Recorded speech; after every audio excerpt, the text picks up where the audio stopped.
ಮೈಸೂರು ನಗರಾಭಿವೃದ್ಧಿ ಪ್ರಾಧಿಕಾರ ಇದರಲ್ಲಿ ಮುಖ್ಯಮಂತ್ರಿಗಳು ಎಲ್ಲವೂ ಕೂಡ ಕ್ಲೀನ್ ಆಗಿ ಹೋಗ್ಬಿಡ್ತು, ನಂದು ಏನೂ ಇಲ್ಲ ಅಂತೇಳಿ ನಿರಾಳರಾಗುವಂಥ ಸಂದರ್ಭದಲ್ಲಿ ಈಗ ಇಡಿ ಹೊಸ ದಾಳವನ್ನು ಉರುಳಿಸಿದೆ. ಅದೇನು ದಾಳ? ಮತ್ತೇನಾದರೂ ಮುಖ್ಯಮಂತ್ರಿಗಳಿಗೆ ಸಮಸ್ಯೆ ಆಗುತ್ತಾ ಈ ವಿಚಾರದಲ್ಲಿ? ಲೋಕಾಯುಕ್ತ ಈಗಾಗಲೇ ಬಿ ರಿಪೋರ್ಟನ್ನು ಸಲ್ಲಿಸಿಬಿಟ್ಟಿದೆಯಲ್ಲ, ಮತ್ತೇನು ಸಮಸ್ಯೆ ಅಂತ ಅನ್ಬೋದು. ಬಟ್ ಈಗ ಮುಖ್ಯಮಂತ್ರಿಗಳಿಗೆ ಬಿಟ್ಟು ಬಿಡದೆ ಕಾಡ್ತಾ ಇರುವಂಥದ್ದು ಮೂಢ ಭೂತ. ಭೂತ ಅನ್ನೋದು ನಮ್ಮ ನಂಬಿಕೆಗಳ ಮೇಲೆ. ಆದರೆ ಇಲ್ಲಿ ನಿಜವಾಗಿಯೂ ಕೂಡ ಆಗಿರುವಂಥ ಭೂತ ಏನು? ಯಾರು ಭೂತ? ಲೋಕಾಯುಕ್ತ ಬಿ ರಿಪೋರ್ಟ್ಗೆ ಇಡಿ ತಕರಾರು ಅರ್ಜಿಯನ್ನು ಸಲ್ಲಿಕೆಯನ್ನು ಮಾಡಿದ್ದಾರೆ. ಯಾಕೆ ಅಂತಂದರೆ ಇಡಿ ಅವರು ತನಿಖೆ ಮಾಡಿದಾಗ ಸಿಕ್ಕಿರುವಂಥ ದಾಖಲೆಗಳು ಯಾಕೆ ಲೋಕಾಯುಕ್ತರಿಗೆ ಸಿಕ್ಕಿಲ್ಲ ಅನ್ನುವಂಥ ವಾದ ಅವರಿಗೆ. ಲೋಕಾಯುಕ್ತ ಪೊಲೀಸರಿಗೂ ಕೂಡ ವಾದ ಮಂಡನೆಗೆ ಅವಕಾಶವನ್ನು ಕಲ್ಪಿಸಿ ಕೊಡ್ತಾ ಇದೆ ಕೋರ್ಟ್.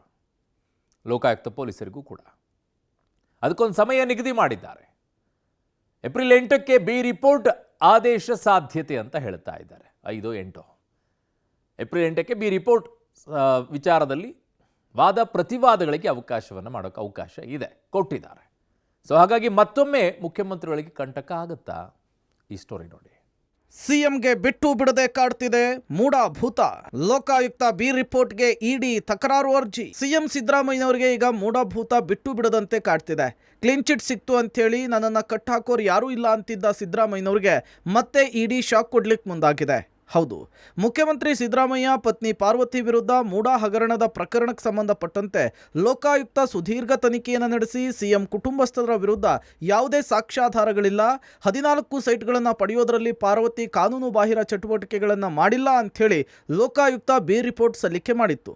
ಇದನ್ನು ಪ್ರಶ್ನಿಸಿ ದೂರುದಾರ ಸ್ನೇಹಮಯಿ ಕೃಷ್ಣ ತಕರಾರು ಅರ್ಜಿ ಸಲ್ಲಿಸಿ ವಾದ ಮಂಡಿಸಿದರು. ಇದೀಗ ಇಡಿ ಕೂಡ ತಕರಾರು ಅರ್ಜಿ ಹಾಕಿದ್ದು ಲೋಕಾಯುಕ್ತ ಬಿ ರಿಪೋರ್ಟ್ ವಜಾ ಮಾಡಬೇಕು ಅಂಥೇಳಿ ಮನವಿ ಮಾಡಿದೆ. ಸಿಎಂ ವಿರುದ್ಧದ ಮೂಢ ಹಗರಣ ಪ್ರಕರಣಕ್ಕೆ ಮತ್ತೆ ಇಡಿ ಎಂಟ್ರಿಯನ್ನು ಕೊಟ್ಟಿರುವಂಥದ್ದು. ಲೋಕಾಯುಕ್ತದ ಅಧಿಕಾರಿಗಳು ಸಲ್ಲಿಕೆ ಮಾಡಿದಂಥ ಬಿ ರಿಪೋರ್ಟ್ ಏನಿತ್ತು, ಬಿ ರಿಪೋರ್ಟನ್ನು ಪರಿಗಣನೆಗೆ ತೆಗೆದುಕೊಳ್ಳಬಾರ್ದು ಅಂತೇಳಿ ಇಡಿ ಈಗಾಗಲೇ ತಕರಾರು ಅರ್ಜಿಯನ್ನು ಕೋರ್ಟ್ಗೆ ಸಲ್ಲಿಕೆಯನ್ನು ಮಾಡಿದೆ. ಜೊತೆಗೆ ನಮ್ಮ ಬಳಿಯಲ್ಲಿ ಸಿಎಂ ವಿರುದ್ಧ ಮತ್ತು ಅವರ ಪತ್ನಿಯವರ ವಿರುದ್ಧ ಸಾಕಷ್ಟು ಸಾಕ್ಷ್ಯಾಧಾರಗಳಿದ್ದಾವೆ, ಜೊತೆಗೆ ಅದಕ್ಕೆ ಪೂರಕವಾದ ದಾಖಲೆಗಳನ್ನು ಕೋರ್ಟ್ಗೆ ಕೊಡ್ತೀವಿ ಅಂತೇಳಿ ಕೂಡ ಇವತ್ತು ಕೋರ್ಟ್ನಲ್ಲಿ ಒಂದು ಮನವಿಯನ್ನು ಮಾಡಿರುವಂಥದ್ದು. ಜೊತೆಗೆ ಒಂದಷ್ಟು ಮಾಹಿತಿಗಳನ್ನು ಕೂಡ ಹಂಚಿಕೆ ಮಾಡಿಕೊಳ್ಳುವಂಥ ಒಂದಷ್ಟು ಪ್ರಯತ್ನಗಳನ್ನು ಕೂಡ ಮಾಡಿದ್ದಾರೆ. ಲೋಕಾಯುಕ್ತ ಪೊಲೀಸರಿಗೂ ವಾದ ಮಂಡನೆಗೆ ಅವಕಾಶ. ಏಪ್ರಿಲ್ 8ಕ್ಕೆ ಬಿ ರಿಪೋರ್ಟ್ ಆದೇಶ ಸಾಧ್ಯತೆ. ಇನ್ನು ಸಿಎಂ ಹಾಗೂ ಅವರ ಪತ್ನಿ ಪಾರ್ವತಿಯವರ ವಿರುದ್ಧ ಇಡಿ ಮಾಡಿರುವ ತನಿಖೆಯಲ್ಲಿ ಸಾಕಷ್ಟು ಸಾಕ್ಷ್ಯಾಧಾರಗಳಿದಾವೆ. ಹೀಗಾಗಿ ಲೋಕಾಯುಕ್ತ ಅಧಿಕಾರಿಗಳು ಬಿ ರಿಪೋರ್ಟ್ ಅನ್ನ ಪರಿಗಣನೆಗೆ ತೆಗೆದುಕೊಳ್ಳಬಾರದು ಅಂತ ಹೇಳಿ ಮನವಿ ಮಾಡಿದ್ರು. ವಾದವನ್ನು ಆಲಿಸಿದಂತಹ ನ್ಯಾಯಾಲಯ ಈಗಾಗಲೇ ಲೋಕಾಯುಕ್ತ ಪೊಲೀಸರು ಬಿ ರಿಪೋರ್ಟ್ ಸಲ್ಲಿಸಿದ್ದಾರೆ, ಅನುಸೂಚಿತ ಅಪರಾಧವಲ್ಲ ಅಂಥೇಳಿ ಬಿ ರಿಪೋರ್ಟ್ ಅನ್ನು ಸಲ್ಲಿಸಲಾಗಿದೆ. ಹೀಗಾಗಿ ಇಡಿಗೆ ಈ ಅರ್ಜಿ ಸಲ್ಲಿಸುವ ಅಧಿಕಾರ ಇದೆಯಾ ಅಂಥೇಳಿ ಇಡಿ ಪರ ವಕೀಲರಿಗೆ ಜನಪ್ರತಿನಿಧಿಗಳ ಕೋರ್ಟ್ನ ಜಡ್ಜ್ ಸಂತೋಷ್ ಗಜಾನನ್ ಭಟ್ ಪ್ರಶ್ನೆ ಮಾಡಿದರು. ಮೊದಲು ಅರ್ಜಿ ಸ್ವೀಕಾರ ಯೋಗ್ಯವೇ ಎಂಬುದರ ಬಗ್ಗೆ ವಾದಿಸಲಿಕ್ಕೆ ಸೂಚಿಸಿ ಏಪ್ರಿಲ್ 8ಕ್ಕೆ ವಾದ ಪ್ರತಿವಾದಕ್ಕೆ ಅವಕಾಶ ಕೊಟ್ಟಿದೆ.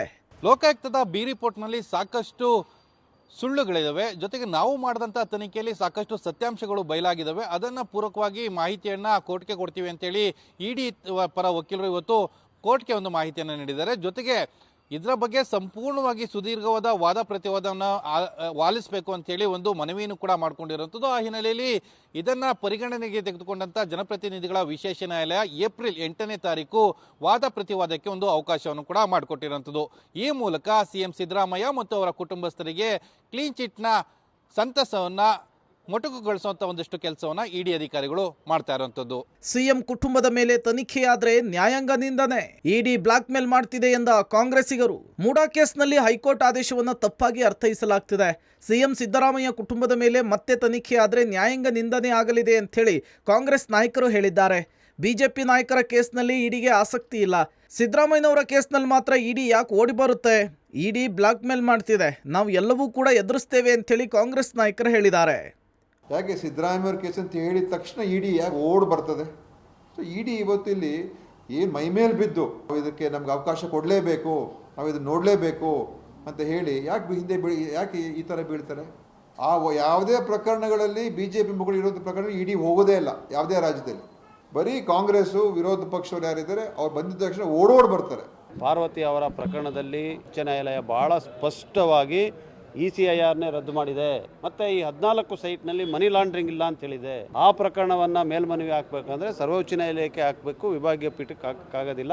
ವಿಭಾಗೀಯ ಪೀಠ ಅದರ ಬಗ್ಗೆ ಯಾವುದೇ ರೀತಿಯಾದಂಥ ತೀರ್ಪನ್ನು ಕೊಡಲಿಕ್ಕೆ ಅವ್ರಿಗೂ ಕೂಡ ಅವರ ವ್ಯಾಪ್ತಿಗೆ ಬರೋದಿಲ್ಲ. ಅದರಿಂದ ನಟೇಶನ್ಗೆ ತಡೆಯಾಜ್ಞೆಯನ್ನು ಕೊಡದೇ ಇರುವಂಥ ಪ್ರಕರಣವನ್ನು ಎಲ್ಲವನ್ನೂ ತನಿಖೆ ಆಗಲಿಕ್ಕೆ ಅವಕಾಶ ಕೊಟ್ಬಿಟ್ಟಿದ್ದಾರೆ ಅಂತ ಇರೋ ರೀತಿಯಲ್ಲಿ ಬಿಂಬಿಸ್ತಾ ಇರೋದೇನಿದೆಯಲ್ಲ, this is against rule of. ED ತನಿಖೆಯಲ್ಲಿ ಸಿಎಂ ತಗಲಕ್ಕೊಳ್ತಾರೆ ಎಂದ ಬಿಜೆಪಿ. ಸಿದ್ದುಗೆ ಗೌರವ ಇದ್ರೆ ರಾಜೀನಾಮೆ ಕೊಡ್ಲಿ ಅಂತ ಸವಾಲ್. ಇನ್ನು ಸಿಎಂ ಸಿದ್ದರಾಮಯ್ಯ ವಿರುದ್ಧ ಬಿಜೆಪಿ ನಾಯಕರು ಕಿಡಿಕಾರಿದ್ದಾರೆ. ಇಡಿ ತನಿಖೆಯಿಂದ ಸಿಎಂ ತಗಲಾಕೊಳ್ಳೋದು ಪಕ್ಕಾ ಅಂತ ಹೇಳಿ ಬಿಜೆಪಿ ಭವಿಷ್ಯ ನುಡಿದಿದೆ. ಇದು ಸಿದ್ದರಾಮಯ್ಯನವರಿಗೆ 100% ಹಿನ್ನಡೆ. ಸಿದ್ದರಾಮಯ್ಯನವರಿಗೆ ಗೌರವ ಇದ್ರೆ ರಾಜೀನಾಮೆ ಕೊಟ್ಟು ಹೋಗ್ಲಿ ಅಂತ ಹೇಳಿ ಕೇಸರಿ ಪಡೆ ಒತ್ತಾಯಿಸಿದೆ. ಅವ್ರಿಗೆ ಗೌರವ ಇದ್ದರೆ ರಾಜೀನಾಮೆ ಕೊಟ್ಟು ಮನೆಗೆ ಹೋಗ್ಬೇಕು. ಇಲ್ಲಿ ಸರ್ಕಾರನೂ ನಡ್ಸೋಕ್ಕಾಗ್ತಾ ಇಲ್ಲ. ಅಲ್ಲಿ ಇಡಿ ಈಗ ಕೋರ್ಟ್ ಅನುಮತಿ ಕೊಟ್ಟಿರೋದ್ರಿಂದ ಈಗಾಗಲೇ ಇಡಿ ಅವರು 300ರಿಂದ 400 ಕೋಟಿ ಆಸ್ತಿಯನ್ನು ಮುಟ್ಗೋಲು ಹಾಕ್ಕೊಂಡಿದ್ದಾರೆ ಸರ್ಕಾರದ ಪರವಾಗಿ. ತಪ್ಪನ್ನು ಒಪ್ಕೊಂಡಂಗೆ ತಾನೆ ಇವತ್ತು ಹೈಕೋರ್ಟನ್ನು ಕ್ಲೀನ್ ಚಿಟ್ ಕೊಟ್ಟಿರ್ಬೋದು, ಅದ್ರ ಬಗ್ಗೆ ನಾನು ಏನು ಹೇಳೋದಿಲ್ಲ. ಆದರೆ ಮತ್ತೊಂದು ಕಡೆಗೆ ಎನ್ಫೋರ್ಸ್ಮೆಂಟ್ ಡೈರೆಕ್ಟರೇಟ್ ತನಿಖೆ ಮುಂದುವರಿಸ್ಬೋದು ಅಂತೇಳಿ ಈಗಾಗಲೇ ಡಬಲ್ ಬೆಂಚ್ ಹೈಕೋರ್ಟ್ ಇವತ್ತು ಹೇಳಿದೆ. ಅದನ್ನು ಸ್ವಾಗತ ಮಾಡ್ತೇನೆ. ಲೋಕಾಯುಕ್ತ ಯಾರ ಕೈ ಕೆಳಗಡೆ ಕೆಲಸ ಮಾಡ್ತದೆ?